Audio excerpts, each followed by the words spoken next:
കോട്ടയം ചങ്ങനാശ്ശേരിയിൽ youth Congress KSU പ്രവർത്തകർ തമ്മിൽ സംഘർഷം. SB കോളേജിലെ KSU തോൽവിയെ ചൊല്ലിയാണ് അടിപിടി.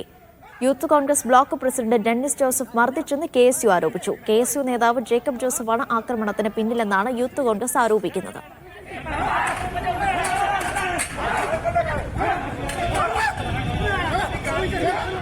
ജോസി ബാബു വിവരങ്ങൾ നൽകും. ജോസി, എന്താണ് ഇത്തരത്തിൽ സംഘർഷം ഉണ്ടാകാനിടയായ സാഹചര്യം?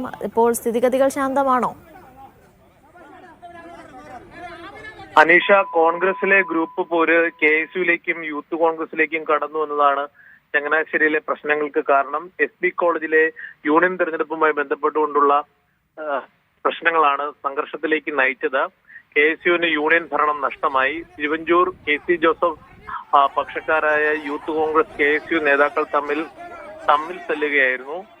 കോൺഗ്രസ് ഓഫീസിന് സമീപത്ത് വെച്ചായിരുന്നു ഈ സംഘർഷം ഉണ്ടായത്. യൂത്ത് കോൺഗ്രസിന്റെ ബ്ലോക്ക് പ്രസിഡന്റ് ഡെന്നിസ് ജോസഫിന്റെ നേതൃത്വത്തിൽ ആക്രമണം നടത്തിയെന്നാണ് ഒരു വിഭാഗം പറയുന്നത്. നേരെ മറിച്ച് KSU മണ്ഡലം പ്രസിഡന്റ് ജേക്കബ് ജോസഫിന്റെ നേതൃത്വത്തിലാണ് ആക്രമണം നടന്നതെന്ന് ഒരു വിഭാഗവും ആരോപിക്കുന്നു. KSU യൂത്ത് കോൺഗ്രസ് മുതിർന്ന നേതാക്കൾക്കടക്കം സംഘർഷത്തിൽ പരിക്കേറ്റിട്ടുണ്ട്. KSUവിന്റെ ജില്ലാ പ്രസിഡന്റ് ഈ സംഘർഷത്തിനിടെ വീണ് പരിക്കേൽക്കുന്നതും കാണാം. KSU ജില്ലാ പ്രസിഡന്റ് നൈസാമിനെ മറ്റൊരു